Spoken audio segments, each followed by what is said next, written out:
Good morning बच्चों। आज हम फिजिक्स चैप्टर फर्स्ट किरण प्रकाशिकी एवं प्रकाशीय उपकरण का अध्ययन करेंगे। ये आपका पार्ट 4 है।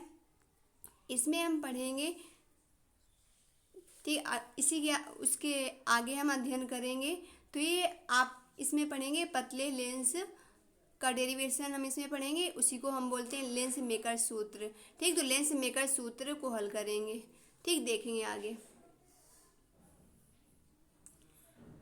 तो हमें पढ़ना है पतले लेंस द्वारा प्रकाश के अपवर्तन का सूत्र, जिसको बोलते हैं लेंस मेकर सूत्र।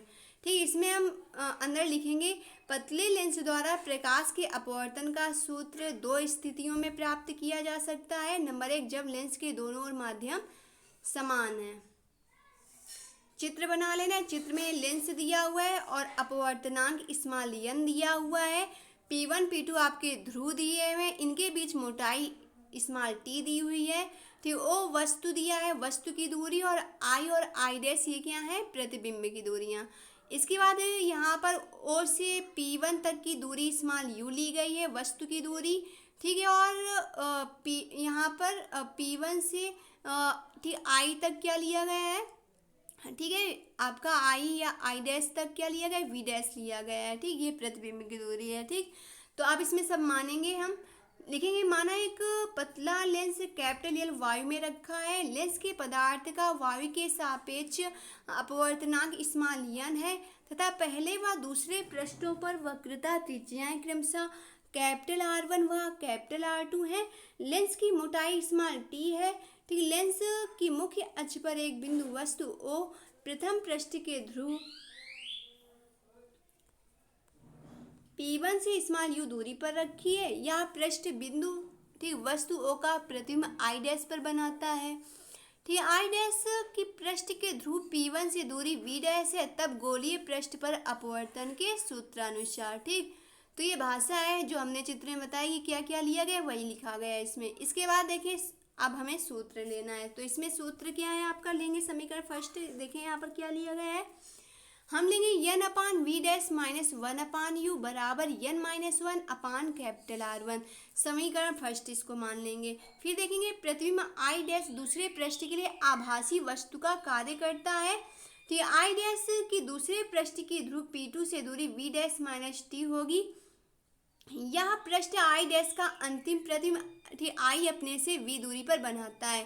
पृष्ठ के अपवर्तन के सूत्र से हल करेंगे हम, तो क्या आ जाएगा, 1 अपान n अपान v माइनस 1 अपान v dash minus T equal 1 अपान n माइनस 1 अपान R2। समीकरण सेकेंड मान लेंगे। फिर लिखेंगे यहाँ n बराबर 1 अपान n लिया गया है क्योंकि प्रकाश लेंस से वायु में जा रहा है। ठीक, इसके बाद हल करेंगे तो क्या आ जाएगा, पतले लेंस के लिए t का मान v के सापेक्ष उपेक्षणीय है। अतः समीकरण सेकेंड को हल करने पर तो हल कर लिया तो आपका आ गया 1 upon we minus n upon we dash equal 1 minus n upon R2। ठीक, इक्वल इसको हल कर लेंगे तो आपका आ गया, ठीक, क्या आएगा आपका, तो हमने हल किया तो आ गए माइनस का n माइनस 1 अपान R2। समीकरण थर्ड मान लिया गया इसी को। ठीक, फिर देखेंगे समीकरण फर्स्ट व समीकरण थर्ड को जोड़ने पर तो जोड़ा गया तो आपका देखिए नीचे क्या आ जाएगा, n upon we dash minus 1 upon U plus 1 upon we minus n upon we dash equal to n minus 1 upon capital R1 plus कोष्टक में कर लेंगे माइनस n माइनस 1 अपान R2। ठीक हो जाएगा। फिर देखिए क्या किया गया, कैंसिल किया गया, n अपान वी डैश से n अपान वी डैश, एक प्लस का एक माइनस का कैंसिल हो गया, बचा क्या 1 upon we minus 1 upon U बराबर n माइनस 1। ठीक, कोष्टक के अंदर कर लेना है 1 अपान R1 माइनस 1 अपान R2। समीकरण 4 लिख लेना है। फिर हम आगे लिखेंगे यदि वस्तु अनंत पर हो तो प्रतिबिंब दूसरे फोकस पर होगा। ठीक, जब u बराबर ठीक अनंत तो v बराबर f। ठीक, इसके बाद हल करेंगे तो आ जाएगा 1 अपान f माइनस 1 अपान अनंत का चिन्ह लिखेंगे बराबर n माइनस 1 कोष्टक के अंदर 1 अपान R1 माइनस 1 अपान R2। ठीक हो जाएगा। फिर अनंत से 1 में जब भाग देंगे तो आपका 0 आ जाएगा। तो हम लिखेंगे 1 अपान f बराबर n माइनस 1 कोष्टक के अंदर 1 अपान R1 माइनस 1 अपान R2। समीकरण 5 मान लेंगे। नीचे से लिखेंगे इसे लेंस मेकर सूत्र भी कहते हैं। फिर लिखेंगे समीकरण जो 4 है आपका, समीकरण 4 तथा 5 की तुलना करेंगे, आएगा 1/f बराबर 1/v माइनस 1/u। ठीक, तो ये हो गया हल आपका। फिर देखें अगला। ठीक, अगला है पतले लेंस की फोकस दूरी के लिए न्यूटन का सूत्र। तो देखें इसमें क्या लिखना है, यदि किसी लेंस के प्रथम फोकस से वस्तु की दूरी x डैश हो तथा द्वितीय फोकस से प्रतिबिंब की दूरी x हो, तब क्या आएगा। तो लिखेंगे x डैश बराबर f डैश। इसको हमको हल करना है, हम लिख लिया हमने ऊपर, इसी को हल करके लाना है।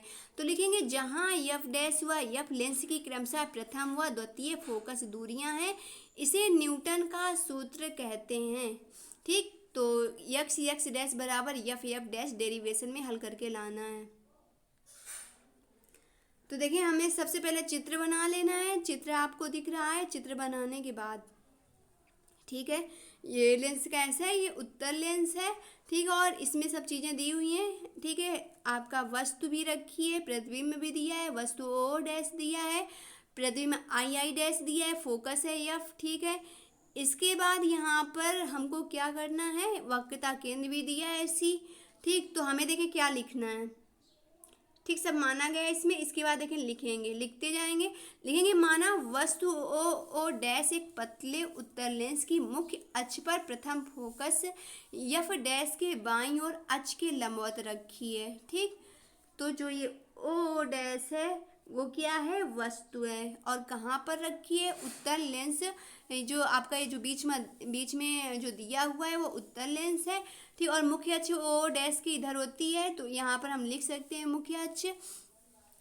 ठीक है, तो कह रहा है कि मुख्य अक्ष पर प्रथम फोकस f डैश। ठीक है, ये जो प्रथम फोकस है f डैश है के बाईं ओर अक्ष के लंबवत रखी है, लंबवत में वस्तु रखी है। फिर क्या कह रहा है आगे, ठीक, ओ डैश से मुख्य अक्ष के समांतर। ठीक, एक किरण ओ डैश ए लेंस से अपवर्तित होकर द्वितीय फोकस f से गुजरती है। ठीक, तो ये अपवर्तित किरण है जो ओ डैश ए लेंस से होकर गुजरती है।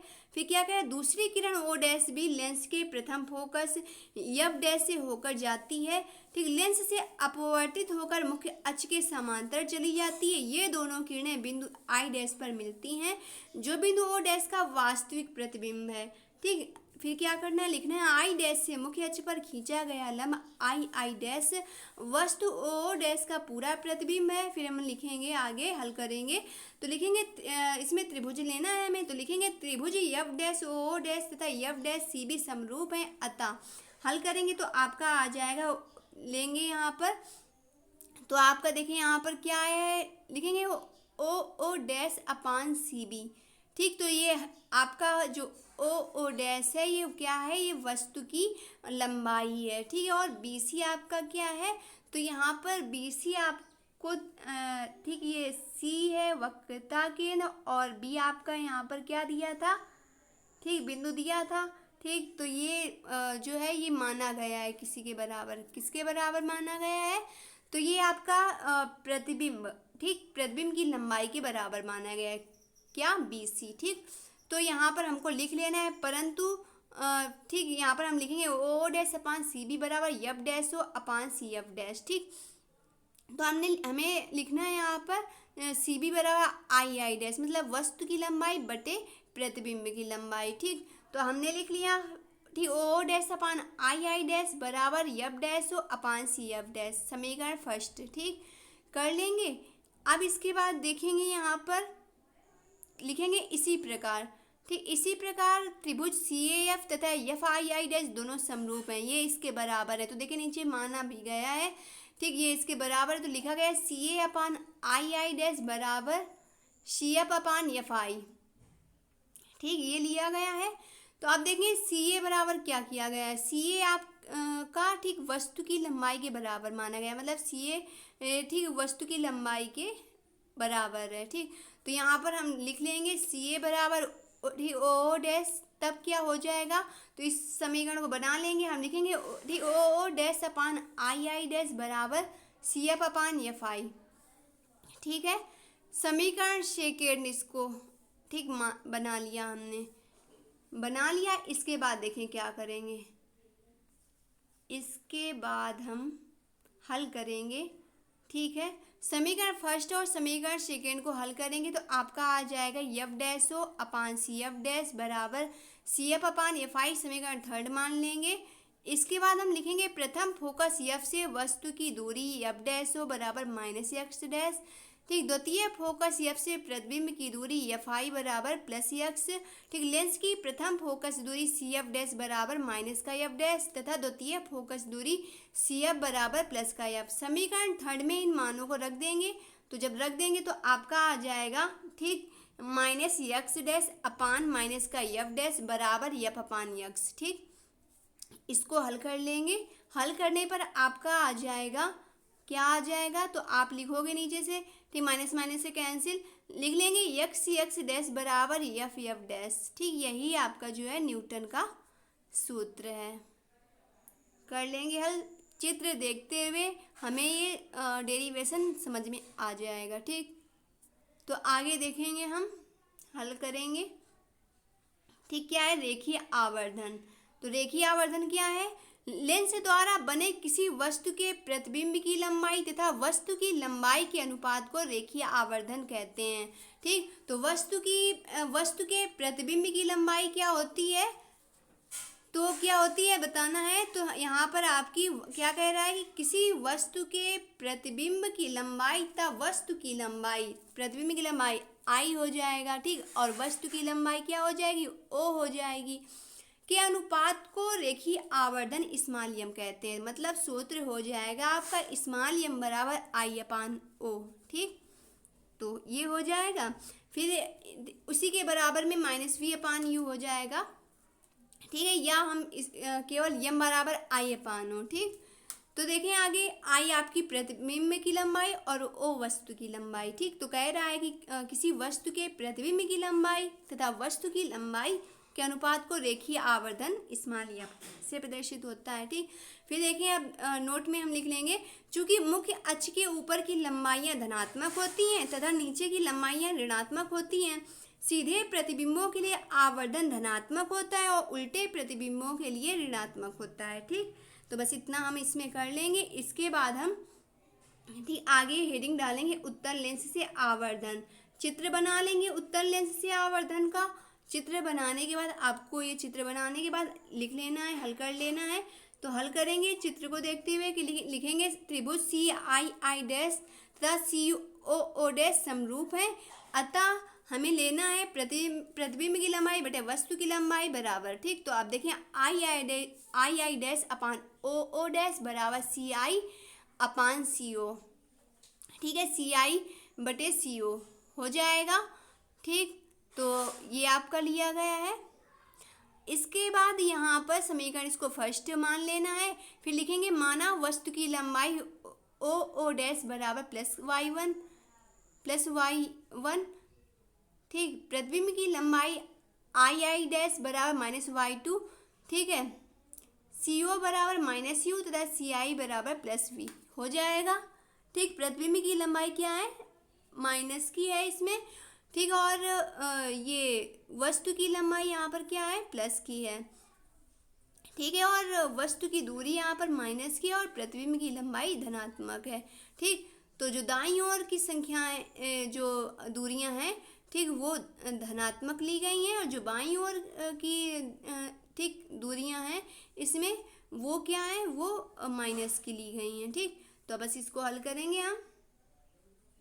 लिखेंगे समीकरण फर्स्ट में इन मानों को रखने पर आपका आ जाएगा minus y two upon Y one बराबर plus v upon minus u. हल कर लेंगे तो आपका आ जाएगा ठीक एम बराबर Y two upon Y one बराबर वी अपान यू। ये किसके लिए आया है, तो ये हमारा उत्तल लेंस के लिए ठीक आवर्धन का सूत्र निकला है। ठीक, तो उत्तल लेंस में आपका जो वी है क्या है, आवर्धन में क्या है, धनात्मक है। ठीक, और यू का मान भी क्या है, धनात्मक है। ठीक, उत्तल दर्पण में। ठीक, तो इसको हल कर लेंगे। इसके बाद हम देखेंगे ठीक आगे क्या दिया है। ठीक है, अवतल लेंस से आवर्धन चित्र बना लेंगे। अवतल लेंस ये आपका बना हुआ है, ठीक, वस्तु दी हुई है, फोकस दिया हुआ है, प्रतिबिंब दिया हुआ है, वक्रता केंद्र दिया हुआ है, ठीक है। तो हम इसको लिखेंगे क्या, त्रिभुज सी आई आई डैश तथा सी ओ डैश समरूप हैं, ठीक है। इसको हल कर लेंगे तो आई आई डैश अपान, ठीक, ओ डैश बराबर सी आई अपान सी ओ, समीकरण फर्स्ट लिख लेंगे। इसके बाद सारी चीज़ें मानी गई हैं, तो वस्तु की लंबाई यहाँ पर y1 है, प्रतिबिंब की लंबाई y2 है, दोनों धनात्मक हैं, ठीक है। और क्योंकि ये क्या है, बाईं ओर यहाँ पर दी हैं अवतल में, ठीक है। तो यहाँ पर अवतल में आपका क्या है, ठीक, आवर्धन के लिए, ठीक, अवतल लेंस में है, ठीक, आवर्धन के लिए वस्तु की लंबाई धनात्मक ली गई है, प्रतिबिंब की लंबाई धनात्मक ली गई है, ठीक। और CO बराबर क्या है, CO बराबर माइनस यू, ठीक। तो वक्रता केंद्र से वस्तु की जो दूरी है, ठीक, वो क्या है, ठीक, वो क्या है, वो माइनस की है, ठीक। और वक्रता केंद्र से प्रतिबिंब की जो दूरी है वो भी क्या है, माइनस की है, ठीक, आवर्धन में, ठीक। तो दोनों माइनस की हैं। इसके बाद देखेंगे आगे हम क्या करेंगे, लिखेंगे समीकरण फर्स्ट में इन मानों को रखने पर तो हम लिख लेंगे y2 अपान y1 बराबर, ठीक, माइनस v अपान यू, ठीक है। y2 अपान y1 बराबर माइनस v अपान यू कर लिया। अब देखें नीचे क्या आ जाएगा, लिखेंगे स्मॉल m बराबर y2 अपान y1 बराबर v अपान यू, ठीक है। तो यहाँ पर ये हो गया,